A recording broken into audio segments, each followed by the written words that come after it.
Seja muito bem-vindo, seja muito bem-vinda. Estamos aqui no programa Daqui para Frente e hoje o nosso tema é por que a violência contra a mulher só aumenta? Por que a violência contra a mulher só aumenta? E para conversar conosco sobre esse tema, temos hoje a honra e o privilégio de termos aqui a doutora e pastora Jerusa. Jerusa vai estar conosco. Olá, minha gente. Quero contar com você nesse período. Para começar a conversarmos sobre esse tema, eu quero fazer uso do texto de Efésios capítulo 5. Mais precisamente, o versículo que dá base a todo o capítulo, que é o versículo 21, que diz: sujeitem aos outros por temor a Cristo. Nessa plataforma de unidade, de fraternidade, de igualdade, que Paulo vai tratar das relações sociais. Ele parte do princípio que se você está submissa à autoridade de Cristo, e se você vive sob o Espírito de Cristo, então o seu próximo passa a ser um igual. Por isso, podemos afirmar que Efésios capítulo 5 não foi escrito para afirmar a submissão da mulher ao marido ou da mulher ao homem, como é feito nas comunidades, principalmente nas comunidades evangélicas.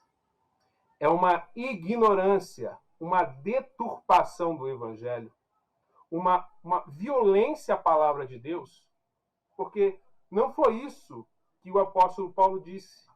Não foi isso que a igreja de Éfeso, que são os leitores originais dessa carta, entendeu. O apóstolo está escrevendo sobre os propósitos eternos de Deus, a fim de criar uma nova humanidade de Jesus Cristo. Podemos comparar, nas devidas proporções, a fala de Paulo com a de Jesus em seu famoso Sermão do Monte, onde ali Jesus está corrigindo a interpretação que os judeus tinham das Escrituras. Jesus vai dizer, olha, ouviste o que foi dito? Eu, porém, vos digo. Ouviste o que foi dito aos antigos? Eu, porém, vos digo. Ouviste o que foi dito? Amará o seu próximo e odiará o seu inimigo? Porém, essa interpretação não está correta. Jesus vai corrigindo a interpretação. E aqui, Paulo também está ensinando que, apesar de Moisés falar que as mulheres devem ser submissas aos maridos, a revelação do Evangelho, a boa notícia é que essa submissão é mútua, não fica restrita à mulher. A mulher, a partir de Jesus Cristo, não é mais identificada como um produto do marido, uma posse, como era na cultura judaica anterior à antiga aliança. A mulher não é mais uma propriedade, como era antigamente, como era uma propriedade do pai, uma propriedade do marido e até, algumas vezes, uma propriedade do filho. Ou seja, a mulher deveria ser uma propriedade do homem. Jesus está dizendo, não. O apóstolo Paulo está trazendo Jesus na conversa e está dizendo, a partir de Jesus, não é mais assim. A partir de Jesus, a história é diferente. Há uma nova maneira de enxergar as Escrituras. Jesus está ressignificando as Escrituras. E a revelação do Evangelho é essa, que todos são iguais. Pois foi assim desde o princípio. Sempre foi assim, de fato. Sempre foi assim. A mulher, a partir de Jesus, não é mais identificada como um produto do marido, mas e que os homens devem ser submissos às mulheres, que os maridos devem amar as suas mulheres como Cristo amou a sua igreja. É essa leitura, essa estrutura que deve ser feita para começarmos a mudar aquilo que começamos a conversar no outro programa, que é o inconsciente coletivo. Não é isso, Jerusa?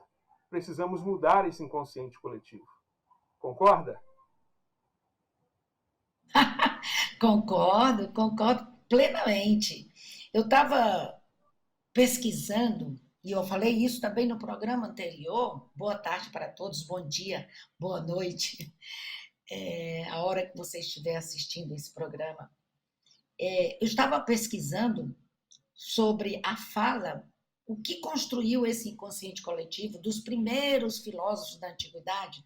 Eu quero ler para vocês algumas frases, alguns conceitos que os filósofos têm em relação à mulher, para vocês verem como é que foi formado esse inconsciente coletivo em relação à mulher, como ser inferior, como um homem incompleto, como posse desse homem, para a gente começar a falar. Tá bom, William? Olha só, Platão. Platão disse o seguinte: a relação de homem para mulher é, por natureza, uma relação de superior para inferior e de governante para governado. Aristóteles disse assim: portanto, as mulheres são mais compassivas, mais prontas a chorar, mais invejosas e mais sentimentais e mais contenciosas. A fêmea também está mais sujeita à depressão do espírito e ao desespero do que os homens. Ela também é, presta atenção, mais desavergonhada e falsa, mais prontamente enganada e mais atenta às injúrias.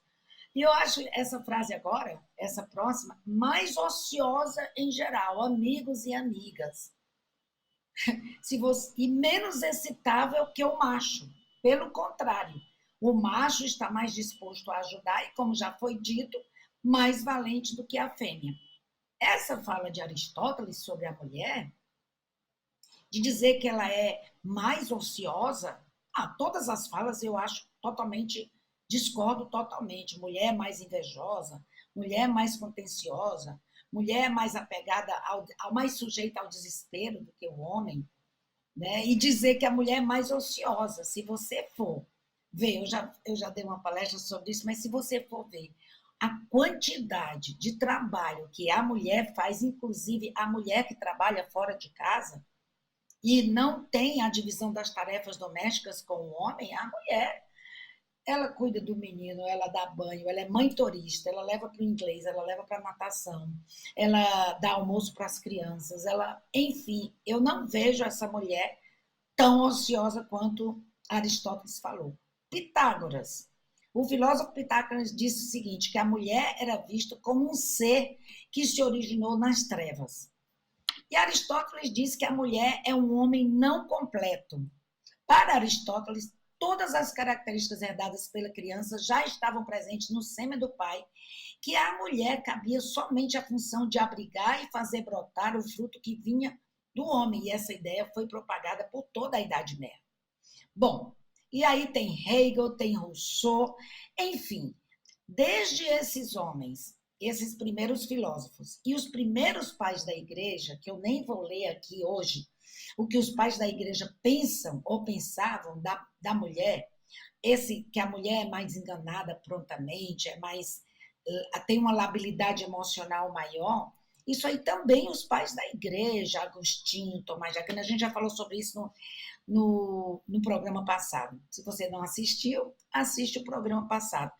Por que, William, que o número de feminicídio e de violência contra a mulher, apesar de tanta informação, só aumenta? E aí eu queria levar isso para dentro do meio evangélico. Exatamente esses versículos de Efésios 5, 21, que diz que a mulher seja submissa ao seu marido, como como a igreja foi submissa a Cristo. E a gente ouve muito esse versículo 5:22, Efésios 5:22 pregado, mas não vê o 5:21 que diz: homens e mulheres devem ser submissos uns aos outros. É uma deturpação desses versículos. E não vê o versículo seguinte, o 23, que diz: da mesma maneira, homens, amai as vossas mulheres, da mesma maneira que Cristo amou a igreja e deu a sua própria vida por ela.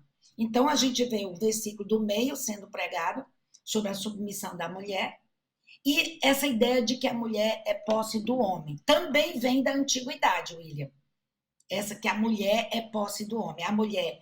Olha, você vê, William, o casamento, o ritual do casamento, como é que é? O pai leva a menina pelo braço e entrega para quem? Para o marido. Você não vê, é muito raro você ver casamento com um ritual diferente. Porque na antiguidade também, inclusive na época de Jesus, a mulher.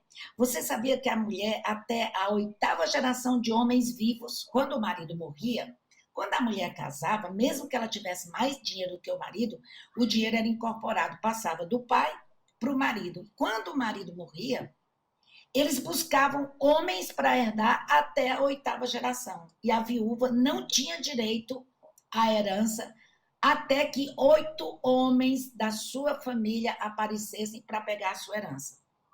Você vê muito isso nos filmes de época, não é, William? Eu assisti aquele Downton Abbey, que é um dos meus seriados prediletos, que era uma casa. As filhas ficavam desesperadas, porque elas tinham que casar com um homem, porque quando o pai morresse, o dinheiro não ia para elas iam ficar na miséria.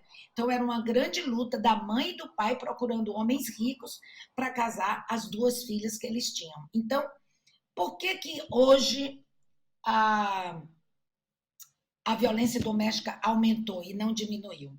Eu até postei no meu Instagram ontem sobre isso.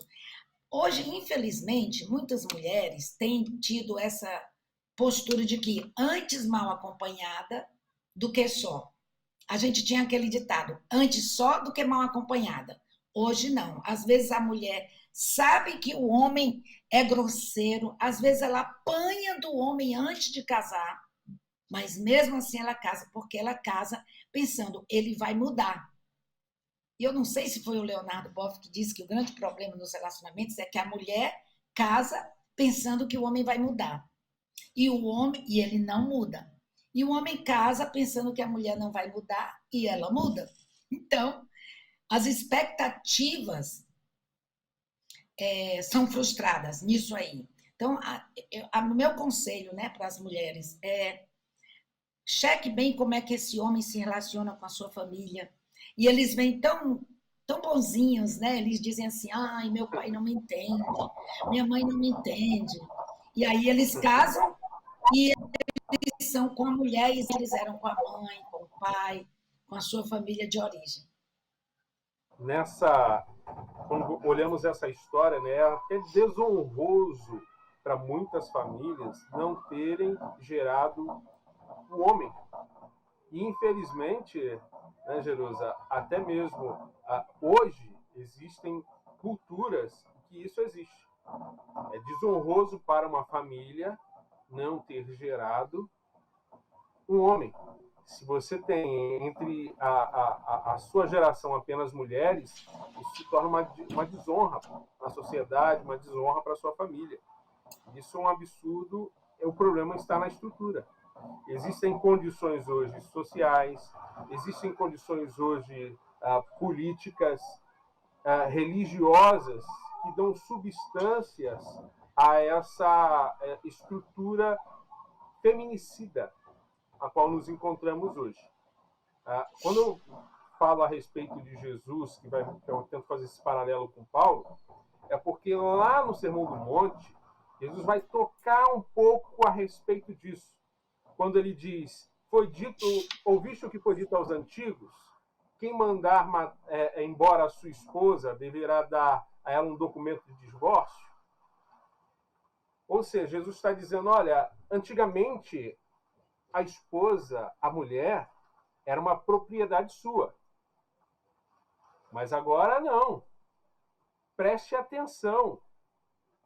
Coloque uma coisa na sua cabeça. A mulher é igual. Quando eu crio um ser à minha imagem e à minha semelhança, quando a Trindade vai criar um ser à imagem e semelhança, ele não cria o homem, ele cria o casal. O ser humano à imagem e semelhança de Deus é o homem e a mulher. é esse que é o padrão de Deus, que é a imagem de Deus, é o casal, não é o homem. É o homem e a mulher. Então, Jesus está ressignificando, está corrigindo essa leitura bíblica que existia na época. E, infelizmente, hoje, Jerusa, em muitas comunidades, isso não acontece. Eles permanecem ainda nessa leitura das Escrituras, que faz com que essa visão da mulher se perpetue, a visão da mulher como inferior. Na sua visão, de que maneira nós, cristãos, podemos, então, tentar mudar essa realidade dessas estruturas? O que deveríamos, então, fazer para que isso aconteça? Em primeiro lugar, eu acho que a gente precisa largar a leitura literalista da Bíblia. Temos que ver o contexto no qual essas palavras, mulheres, sede submissa aos vossos maridos, foram ditas. Né? Eu estou lendo eu não vou me lembrar o nome dele, eu só sei do último nome, Pegola. Ai, aqui está batendo porta porque começou a chover. Olha, e ele diz uma coisa muito interessante sobre esse negócio do divórcio.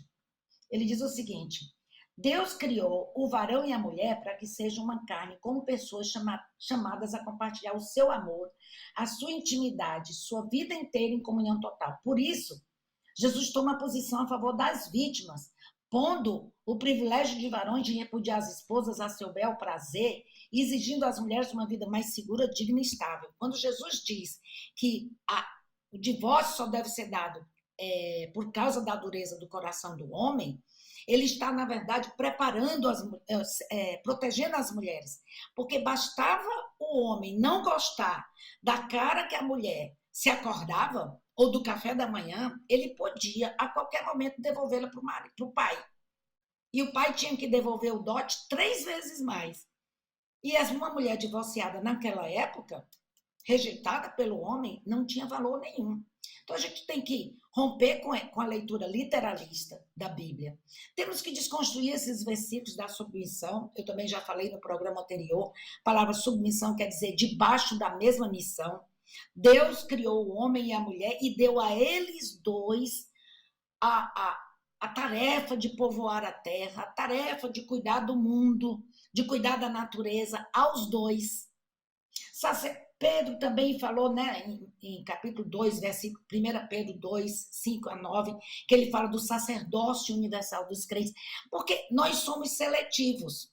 Só escolhemos um versículo, Efésios 5, 22. Mulheres, mas a gente esquece Gálatas 3, 28, quando Paulo diz, em Jesus, em Cristo não há judeu, não há grego, não há servo, nem livre, não há homem nem mulher, porque todos vós sois um em Cristo Jesus. Então, a família, precisamos mudar esse conceito de família, William. A família não é a mulher obedece o homem, os filhos obedecem ao homem, e o homem está aqui, é o cabeça da família. Não, a família é um consenso. Tanto homem como mulher, como os filhos, as decisões de se mudar, as decisões de comprar um lugar ali ou acolá, as decisões cabem à família. Eu acho que no dia. E o homem tem que acabar com essa ideia de posse. Essa mulher é minha posse. Ó, eu tinha uma chateação com meu marido, que a gente já foi a muito encontro de casal. E esses encontros de casais dizem assim: eu sou o Ricardo da Jerusa, eu sou a Jerusa do Ricardo. Verdade. Eu amava essa ideia de posse. Mas o meu marido sempre rompeu isso aí. Ele dizia assim: eu sou o Ricardo e não sou de ninguém. Era uma briga no quarto depois. Entendeu? Eu disse, mas depois, pensando bem, por esse lado aí, da gente desconstruir o patriarcado, desconstruir a ideia de posse do homem, até que fez bem, entendeu? Exatamente. Porque todo esse contexto que nós falamos, como você trouxe para a gente aí, a partir desse texto que eu passei de Jesus, a respeito do casamento, do divórcio, porque, de fato, ali não é uma relação amorosa, é uma relação econômica. A ideia de relação econômica não é que existe amor Não, ali é uma relação econômica, tratando a respeito de bens, de vida, de sustento. Não há um amor nessa situação. Então, nós precisamos ter a compreensão, né, Jerusa, de que essas leituras é que dão substâncias para que haja a violência doméstica, para que haja esse olhar para a mulher como alguém inferior, esse sentimento de posse. E é isso que não pode acontecer. É isso que nós temos que destruir. Para isso, desconstruir. se levantou o Filho de Deus, para destruir as obras do diabo. A violência contra a mulher é uma obra do diabo. Então, se você está se aliando ao diabo nessa ação de violência, você é filho dele. Assim diz o apóstolo João na sua primeira epístola. Então, precisamos se perguntar, de que lado nós estamos? De que lado você está, meu irmão? Então, diante desses questionamentos, nós podemos agora até prosseguir e começar a analisar uma pergunta que eu fiz a você, Jerusa, no último programa. E a gente pode abordar de uma forma agora mais tranquila e melhor. Então, de que maneira, hoje, uma mulher que hoje sofre violência, uma mulher evangélica, que hoje, infelizmente, os índices mostram que, no mínimo, 40% dos relatos de violência doméstica, no mínimo 40% está no âmbito das igrejas. Então, de que maneira, infelizmente, ela escuta nas suas comunidades o seguinte: olha, você tem que orar, você tem que ter fé, você tem que orar. Qual seria o seu conselho como pastora, como uma técnica nessa área também para essa mulher que sofre violência doméstica e quando ela vai relatar isso, o que ela escuta é: calma, você tem que orar, você está sem fé, continua sofrendo aí, continue apanhando, continue chegando aqui, diferentemente daquilo que a Bíblia determina, que o seu marido deveria entregar você sem mancha nenhuma, e você chega exatamente aqui toda roupa. Mas qual seria o seu conselho? Bíblico, olha, em técnico, como doutor? Ok. Bíblico, a Bíblia diz que, eu sempre digo para as mulheres, e eu sou muito procurada por mulheres dentro da igreja evangélica, que estão apanhando dos maridos, não só apanhando, né? A gente já falou sobre isso, eu quero que vocês assistam o programa anterior. Violência emocional, violência patrimonial, violência psicológica, que é a mesma coisa de emocional, antecede a violência física. Mas a violência emocional, ela é muito difícil de ser mostrada, não é? Mas ela acaba com a autoestima da mulher, enfim. Mas o que eu quero dizer, William, é o seguinte: que a mulher, o meu conselho, né, para as mulheres, eu não posso dizer nenhum de nós, nem como psicólogo, nem como pastor ou pastora, dizer se separe. Mas é o seguinte: você precisa lutar pela sua dignidade. Se esse homem, olha, eu já vi homens presbíteros bater a cabeça da mulher nas grelhas do fogão e ir dar aula de escola dominical. Então, orar para ele se converter, ele já deveria estar convertido. Se converter longe de você. Porque isso leva ao feminicídio, porque a mulher fica orando, o cara está indo na igreja, ele está dando aula de escola dominical, então ele já deveria saber os princípios, ou ele já deveria ser, entre aspas, convertido. O meu conselho para essa, eu digo, olha, você precisa se precaver, você precisa, eu faria um boletim de ocorrência, porque esse homem pode lhe matar. Eu não digo para ela ir orar para ele se converter, porque ele já deveria estar convertido, porque ele está dentro de uma igreja, ele está dando aula de escola dominical, eles casam. Aí ela diz assim, mas eu não casei para me separar. Eu digo, sim, mas você casou para apanhar? Eu não digo que a pessoa deve se separar, mas eu vou induzindo a pessoa a notar que ela precisa preservar a sua dignidade como mulher. Quem é você? Aí muitas já perderam a sua identidade. E aí, como você já falou, não é? Eu mando ligar 180, eu mando ligar 190, eu digo para procurar e fazer um boletim de ocorrência. E nós já fizemos sim juntas, eu e uma mulher, a gente fez boletim de ocorrência. Que o grande problema, que eu já falei também, é que as famílias, principalmente as famílias evangélicas, não dão apoio a essa mulher e ela continua apanhando. Pastores e pastoras também não dão apoio. E eu acho que a igreja precisa apoiar e não pode nem deve dizer que é a sua cruz, ore para ele se converter. Eu, como pastora, eu chamaria o marido e diria: o que é que está acontecendo aqui? Entendeu? Porque primeiro vamos ouvir a história dos dois. Eu já fiz muito isso. E vamos ajudar para que, se você não mudar, eu sinto muito, você vai ser preso. Porque nós somos instruídos, nós mulheres hoje, no dia atuais, em briga de marido e mulher, a gente mete sim a colher. E a gente liga 180, 190 e diz: ó, tá tendo violência ali naquela casa, endereço X, Y. É difícil, mas eu acho, como terapeuta de casal, eu chamo o marido. Como pastora, eu digo para fazer um BO. Eu não digo para orar, porque orar só se for para Deus lhe dar força para que você tome uma atitude séria em relação a isso.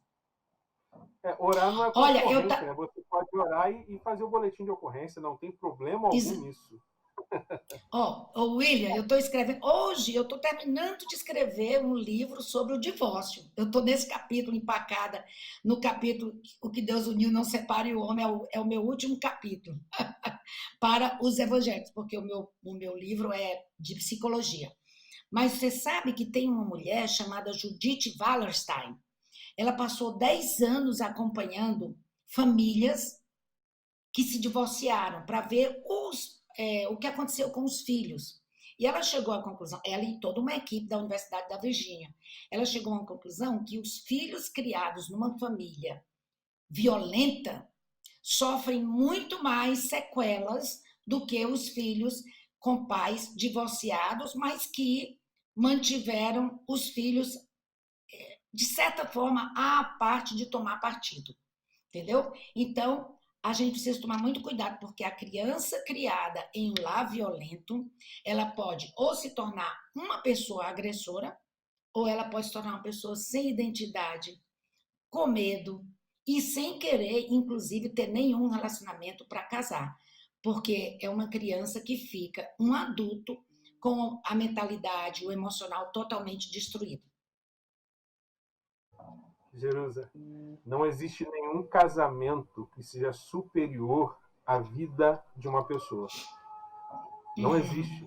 A maior instituição não é o casamento, é a vida. Exato. Não existe vida sem ter o casamento. Como uma pessoa estando morta vai manter um casamento? É impossível. William, e aquele versículo, a vontade de Deus para nossa vida é sempre, eu gosto dessa palavra, sempre boa, perfeita e agradável. Então eu pergunto para essa mulher, a vontade de Deus está se cumprindo na sua vida? É da vontade de Deus que você apanhe? É da vontade de Deus que você sofra tanto o que você está sofrendo? Se questione sobre isso. Quero agradecer então a você, Jerusa, por ter estado conosco aqui, dado esse tempo para a gente. Foi um privilégio e muitíssimo obrigado por ter esse tempo aqui conosco, meu amigo, minha irmã, meu irmão, porque existem essas condições sociais, culturais, políticas, religiosas e civilizatórias que dão base, que sustentam o feminicídio, a violência contra a mulher, é que nós devemos lutar. Precisamos alterar essa realidade, mudar essa realidade. Precisamos mudar esse inconsciente coletivo, como nos trouxe a Jesus. Isso é comigo e com você, daqui para frente.